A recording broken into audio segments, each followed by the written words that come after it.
नमस्कार,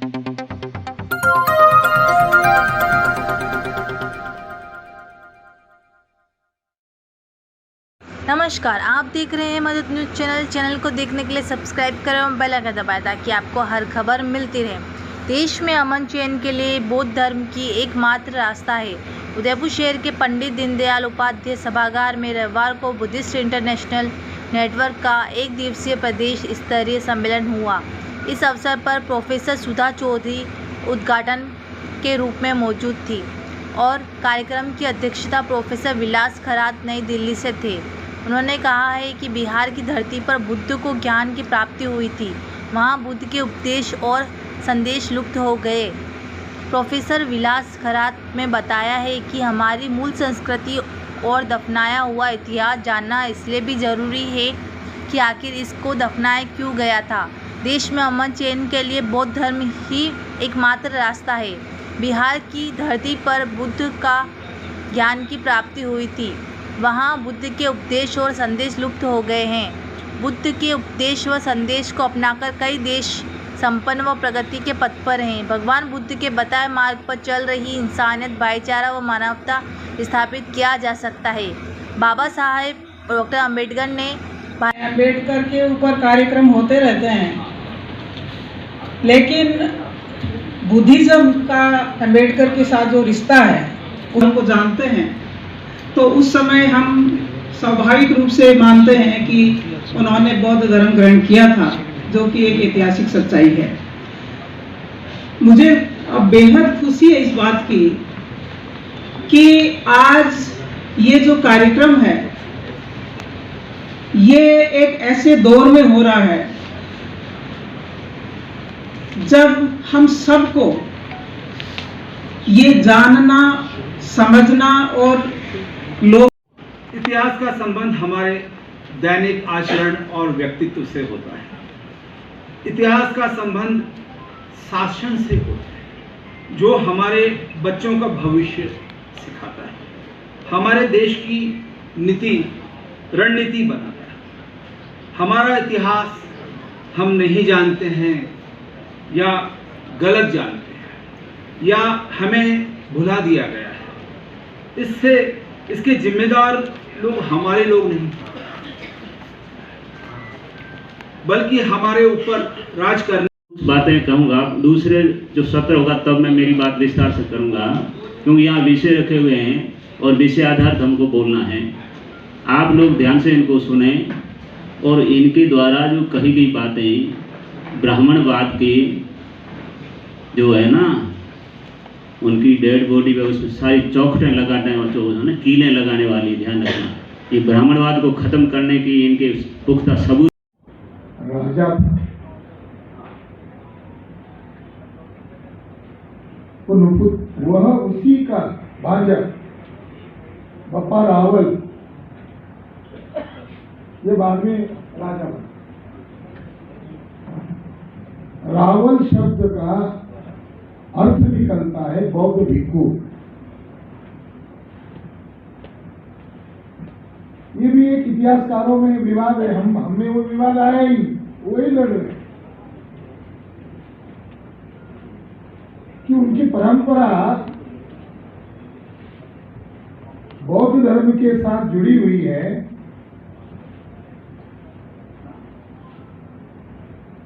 और ब्राह्मणों ने, खासकर कि शंकराचार्य ने 8वीं शताब्दी में अबू पर्वत पर अग्निवंश यज्ञ किया और जो मूल बुद्धिस्ट लोग थे उन्हीं में से कुछ लोगों को हाईजैक करके उनको 4 नाम दिए गए और बाद में उनको राजपूत के नाम से प्रचार किया।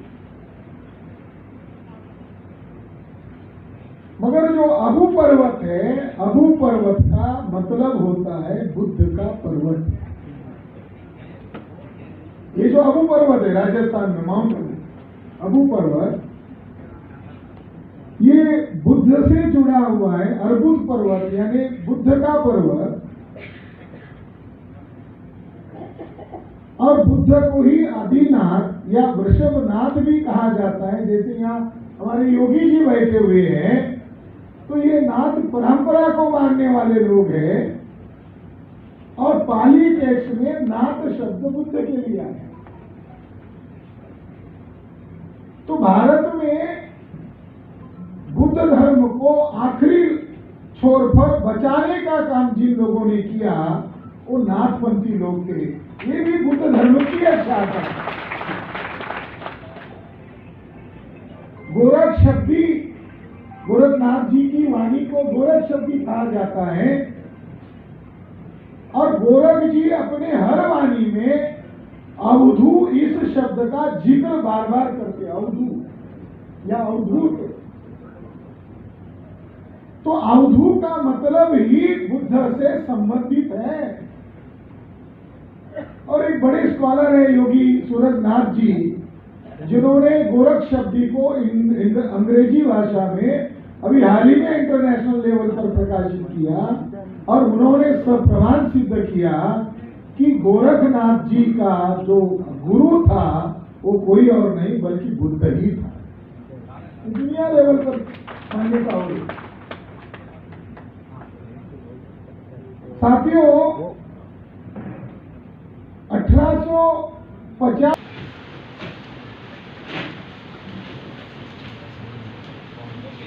एर्नॉल्ड नाम का एक कवि है जिसने बुद्ध का अंग्रेजी में पहला चरित्र लिखा, काव्यमय चरित्र। उस काव्यमय चरित्र का नाम है लाइट ऑफ एशिया। उस काव्यमय चरित्र के कारण दुनिया में इस बात की चर्चा होना शुरू हुई कि हम भारत में केवल वैदिक धर्म है, प्राचीन धर्म है ऐसा मानते हैं।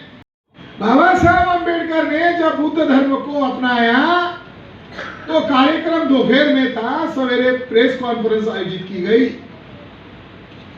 तो एक पत्रकार ने उनको पूछा, डॉक्टर अम्बेडकर आप बुद्ध धर्म को ही क्यों स्वीकार कर रहे हो? तो बाबा साहब ने पत्रकार को पत्रकार के ऐसे जवाब देना चाहिए। तो बाबा साहब को गुस्सा है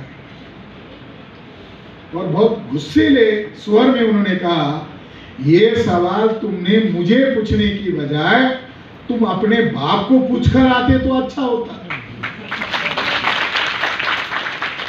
और बहुत गुस्से में बोलते,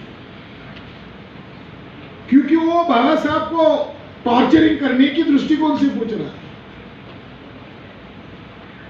बाबा साहब ने और जवाब देते हुए कहा, तुम ब्राह्मण लोग मेरी मरने की राह देख रहे थे, मगर अंबेडकर अभी भी जिंदा है और तुमको गाड़ कर यहां बैठा हो। तो पत्रकार को लगा अब तो ज्यादा खैर नहीं, भाग गए, चले गए दरवाजे से बाहर। और जब फॉरेन में बाबा साहब अंबेडकर गए बुद्धिज्म अपनाने के बाद, तो ब्रिटिश पत्रकार ने पूछा, अंबेडकर आपने बुद्ध धर्म को ही क्यों अपनाया? तो उसका दृष्टिकोण ज्ञान लेना है, टॉर्चरिंग करना नहीं है। तो बाबा साहब ने एक लाइन में उसको जवाब दिया, मैंने बुद्ध धर्म को इसीलिए अपनाया क्योंकि बुद्ध को वीजा और पासपोर्ट की जरूरत नहीं पड़ती, इसलिए मैंने बुद्ध धर्म। भारत में नहीं मिलता, हिंदू शब्द भगवत गीता में नहीं मिलता, हिंदू शब्द किसी भी पुराण में नहीं मिलता। हिंदू शब्द कहाँ मिलता है? 1873 में स्वामी दयानंद सरस्वती, जो सौराष्ट्र का गुजरात का ब्राह्मण था, बॉम्बे गया। बॉम्बे क्यों गया? क्योंकि वहां एक ओबीसी को पता चला मेरा दुश्मन कौन है। तो उस ओबीसी व्यक्ति का नाम है ज्योतिबा फुले, जिनको बाद में लोगों ने शुरू में गालियां दी और बाद में उनको महात्मा पदवी दी। हमारे महापुरुषों को आपको भी लड़ना पड़ा, दुश्मनों से तो लड़ना ही पड़ा। महात्मा ज्योतिबा फुले के आंदोलन को काउंटर करने के लिए स्वामी दयानंद सरस्वती बॉम्बे गया और उसने आर्य समाज की स्थापना की। और आर्य समाज का ग्रंथ है सत्यार्थ प्रकाश, पेज नंबर 81 पर स्वामी दयानंद सरस्वती ने लिखा, हे ब्राह्मणों, तुम अपने आप को आर्य मत कहो, तुम अपने आप को हिंदू मत कहो, तुम अपने आप को आर्य ब्राह्मण कहो, क्योंकि हिंदू यह मुगलों के द्वारा दी गई गाली है जिसका अर्थ होता है छली कपटी गुलाम। तो वर्तमान में SC/ST OBC को अवेयर करने के लिए चर्चा कर रहे हैं कि 1895 का जजमेंट कह रहा है कि भारत के मूल बुद्धिस्ट लोगों को वैदिक धर्म में गुलाम करने के लिए कब्जा किया बौद्ध स्थलों पर। कथाएं चोरी की, 31 जातक कथाएं चोरी की। अभी कावड़ चलता है, कावड़ नॉर्थ इंडिया में ज्यादा कावड़ चलता है, तो कावड़ की कथा क्या बताती है कि माता पिता की सेवा करने वाला श्रावण बाल, कावड़ की कथा है माता पिता की सेवा करने वाला। दशरथ जातक के साथ एक कथा और जोड़ दी, जो मूल कथा है उस कथा में यह बताया गया है, साम बोधिसत्व अपने माता पिताओं को लेकर जा रहा है, उनके माता पिता अंधे हैं और उसको गलती से वाराणसी का राजा, वो भी नाग राजा होता है, उसको बाण लगकर वो बेशुद्ध होता है, बाद में शुद्धि में आता है, मगर उसके त्याग को देखकर बुद्ध धर्म का एक प्रचार उस कथा के द्वारा बताया, माता पिता की सेवा करना ही धर्म है। ये कथा उस कथा से बताया, वो एज इट इज कथा उन्होंने रामायण के साथ जोड़ दी। और रामायण के साथ क्यों जोड़ दी? ये कहकर जोड़ दी कि राम को वनवास इसलिए भुगतना पड़ा क्योंकि राम के बाप ने श्रावण को बाण मारा था और उस अंधे माँ बाप ने मरते वक्त श्राप दिया था, पितृ यानी बच्चे का वियोग होना, पुत्र का वियोग होना कितना दर्दनाक होता है, ये तुझे एहसास हो, इसलिए मैं तुझे श्राप देता हूँ। कथा कहाँ से चुराई? बुद्धिस्ट जातक कथा से। जोड़ कहाँ दिया? यहाँ जोड़ दिया। रामायण में बुद्धिज्म को काउंटर करने के लिए अभियान चलाया, महाभारत में 31 जातक कथाओं को चोरी करके बुद्धिज्म को काउंटर किया गया। रामायण महाभारत एक काल्पनिक काव्य है, मगर इसका मुख्य मकसद है, ब्राह्मण लोगों ने डिकोड सिस्टम में ग्रंथ लिखा है। रामायण महाभारत को अब यहाँ राजपूत लोग ज्यादा है, इधर गुजरात में आपके राजस्थान में राजपूत लोगों के ऊपर अगर किसी ग्रंथ का अगर सबसे ज्यादा अगर प्रभाव है, महाभारत का प्रभाव है। क्षत्रियों को 21 बार निक्षत्रिय करना, ये महाभारत की बीज कथा है।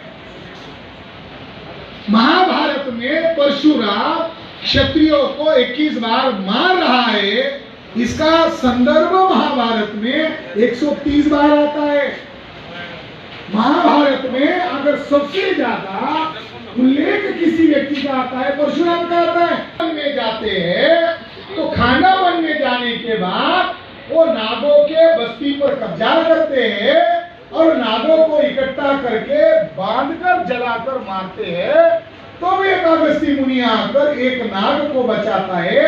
यानी महाभारत के अंदर हिंसा ही हिंसा भरी पड़ी है। यानी दो भाइयों के बीच में झगड़ा क्यों? ये तो पात्र है ही, मगर तुम दोनों का झगड़ा है, नागों को क्यों मार दिया जा रहा है? कथा भिगोड़ी। महाभारत में परशुराम का संदर्भ फित्जगेराल्ड नामक एक विश्वविख्यात इतिहासकार का कहना है, सम्राट अशोक का डर ब्राह्मणों के दिल दिमाग पर इतना हावी हो गया था कि अशोक को भूल नहीं पाए, तो ब्राह्मणों के दिल से सम्राट अशोक का डर निकालने के लिए, अशोक का डर क्यों है? कलिंग युद्ध में अशोका ने कण्व ब्राह्मणों को मार दिया था, ये पूरे देश भर में लिख के रखा, गिरनार में भी लिख के रखा। तो अशोका का डर भगाने के लिए ब्राह्मणों ने काल्पनिक पात्र परशुराम का निर्माण किया। तो इतिहासकार ये कह रहे हैं, महाभारत मूल बौद्धों के खिलाफ डिकोडिंग सिस्टम में लिखा गया एक षड्यंत्रकारी ग्रंथ है। क्षत्रियों का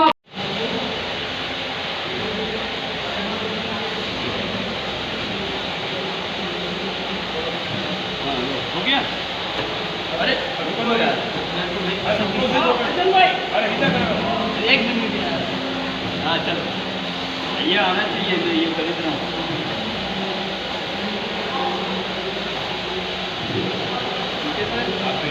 आपके पास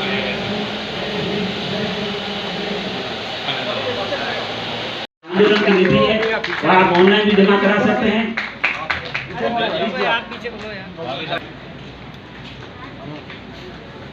बाड़मेर जिले से 5000 निधि हुई है, अजमेर से 3300 निधि हुई है, सिरोही से 4700 निधि हुई है। ये अलग खुले विचारों का कार्यक्रम है इसमें। धन्यवाद। नमो बुद्धाय। ही नहीं, अति स्वादिष्ट भोजन आपने प्राप्त किया, उसके लिए कुछ साथी लोग जो हमारे बीच में दानदाताएं हैं उनको हम सम्मानित करने जा रहे हैं। और पेम्पलेट में भी हमने लिखा है कि 5000 और इससे अधिक राशि देने वाले उनको हम मंच पे सम्मान करेंगे। उन्हीं भावनाओं को लेकर के स्वादिष्ट भोजन देने वाले उन सबको मैं आमंत्रित कर रहा हूँ। सर्वप्रथम मान्यवर देवेंद्र जी रावत मीणा साहब जो सामाजिक कार्यकर्ता हैं दिए गए हैं। तीसरा नाम श्रीमान अम्बालाल जी साल में सहयोग दिया, मदनलाल जी पुरावर के रहने वाले हैं, उनकी तरफ से भी 11000 रुपया इसकी तरफ से उन्होंने बहुत बड़ी राशि इस कार्यक्रम में दी है। जिला अध्यक्ष राष्ट्रीय पिछड़ा आपने 5000। मैं उन सब का मन से इस मंच की ओर से आपका आभार व्यक्त करता हूँ। देवीलाल जी मीणा साहब जिन्होंने 2 बीघा जमीन बुद्ध विहार के लिए दी गई है, उन्होंने इच्छा प्रकट की है, तो मैं उनसे कहना चाहूंगा कि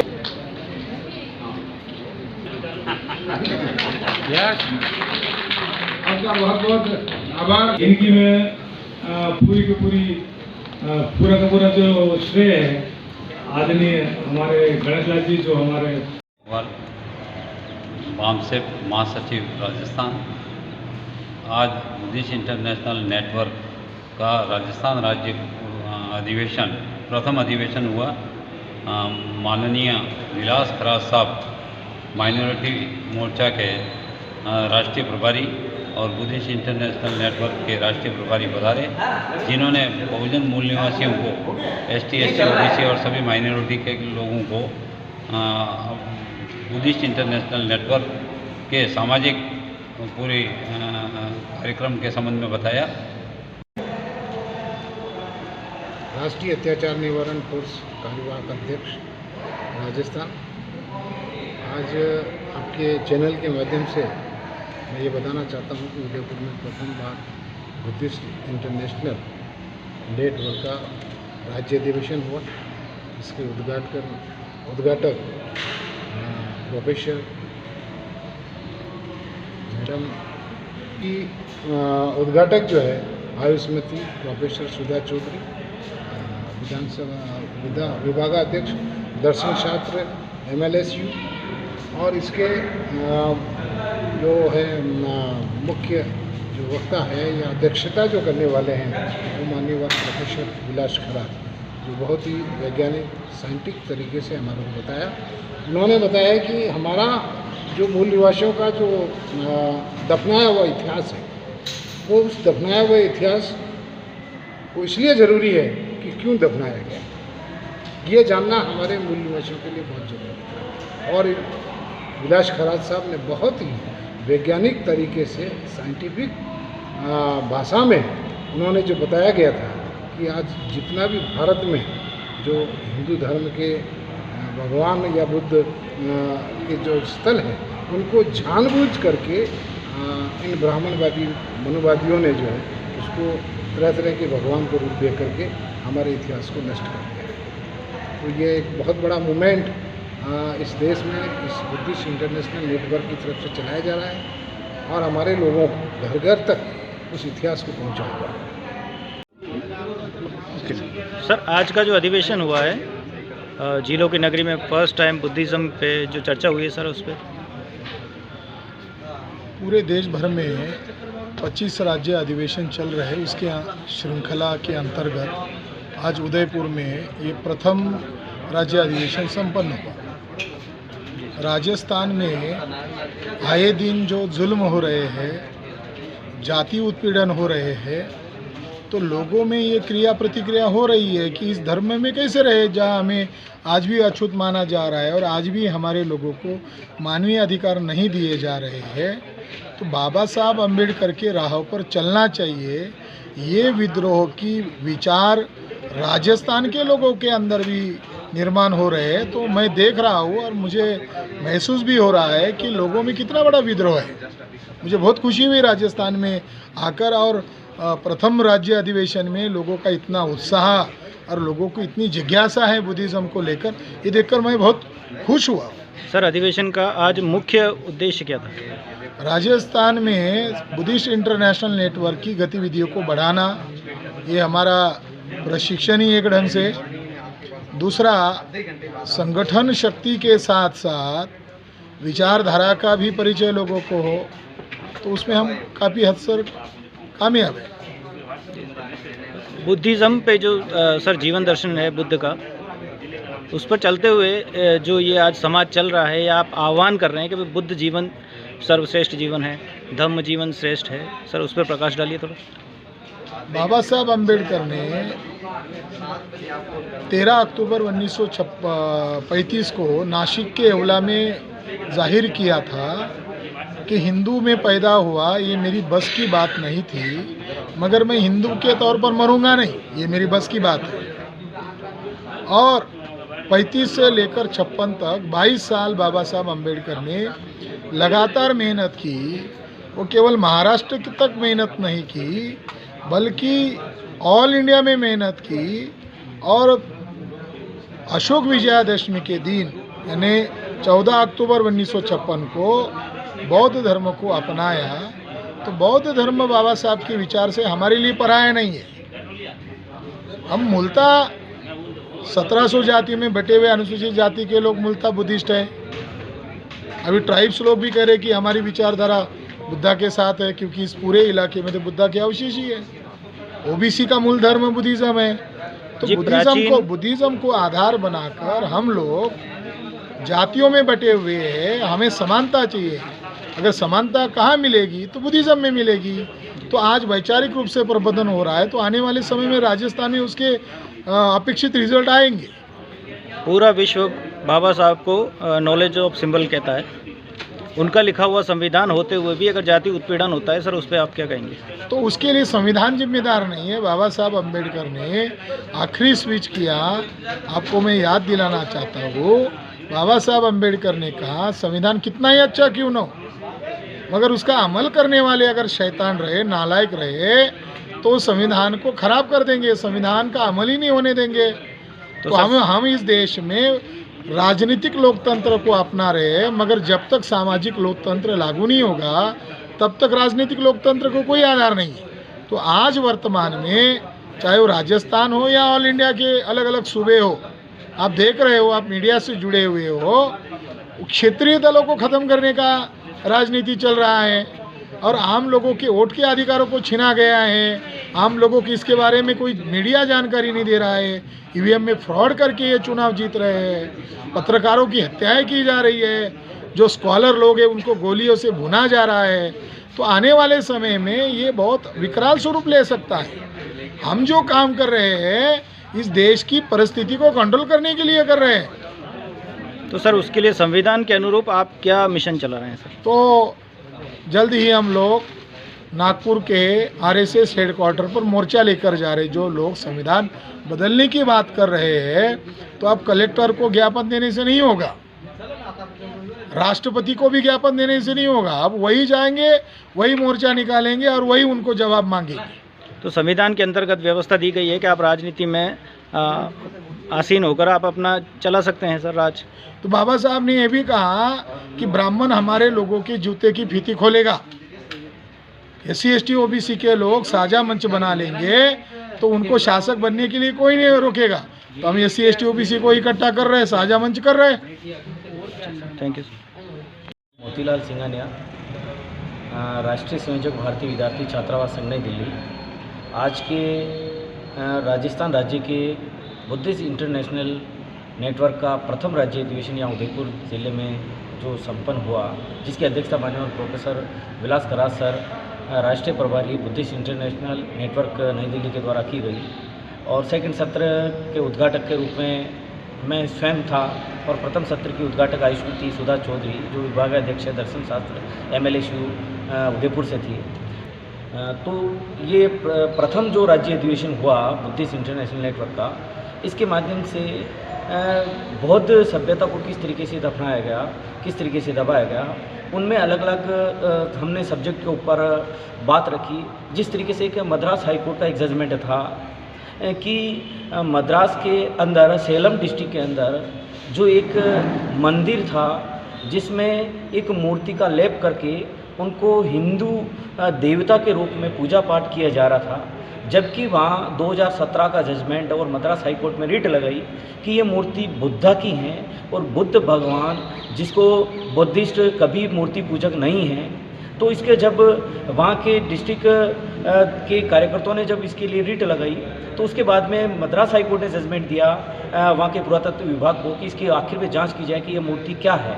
तो पता चला कि मूर्ति बुद्धा की है और उन्होंने जो जजमेंट दिया कि बुद्ध कभी मूर्ति पूजक नहीं थे और गलत तथ्य को संचालित और प्रचलित करने के लिए कोर्ट इजाज़त नहीं देती है, इसीलिए ये मूर्ति पूजा बंद की जाए और ये बुद्ध की मूर्ति है।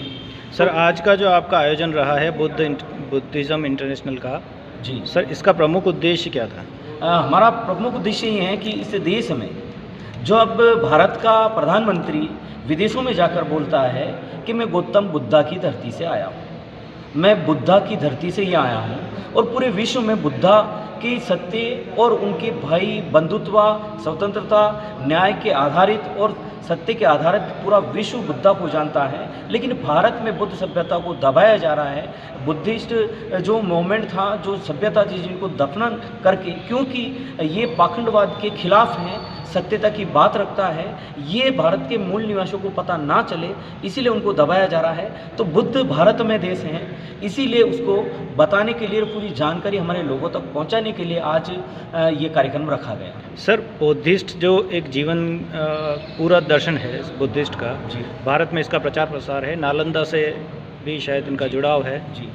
तो सर, क्या कहेंगे कि जीवन को लेकर जो बुद्धा पे चलते हैं, इतने व्याख्यान, सेमिनार्स वगैरह जो चलते हैं, जी जी, इतना प्रचार प्रसार होते हुए आप कहते हैं कि यहाँ बुद्धिज़्म को ख़त्म किया जा रहा है? सर, जिस तरीके से नालंदा की बात कहें तो बौद्ध सभ्यता के अकॉर्डिंग भारत में जब विदेशी लोग भारत में आके पढ़ रहे थे, जैसे कि हेनसांग फाइयान, उन्होंने नालंदा विश्वविद्यालय और उस ज़माने में भारत को विश्व का गुरु कहलाया, जिसमें तक्षशिला, नालंदा, उज्जैनी, पंचशिला बड़ी बड़ी यूनिवर्सिटियाँ हुआ करती थी। उस टाइम में भारत विश्व का गुरु था। लेकिन वर्तमान में एजुकेशन का स्तर को दबाया गया है, पाखंड और अंधविश्वास के आधार पर सिलेबस और साहित्य का निर्माण किया गया है, जिसकी वजह से भारत आज एजुकेशन की दिशा में और दशा में बिल्कुल जीरो है।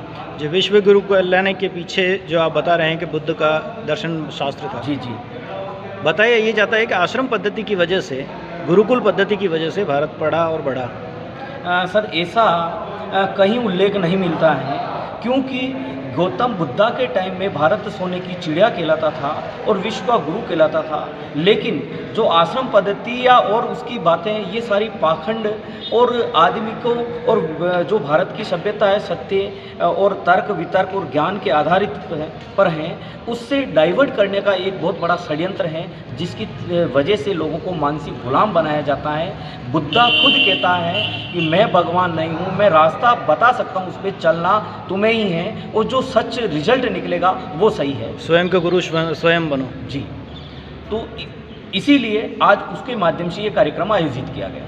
Thank you sir. धन्य सिंघानिया, राष्ट्रीय संयोजक, भारतीय विद्यार्थी छात्रावास संघ, नई दिल्ली।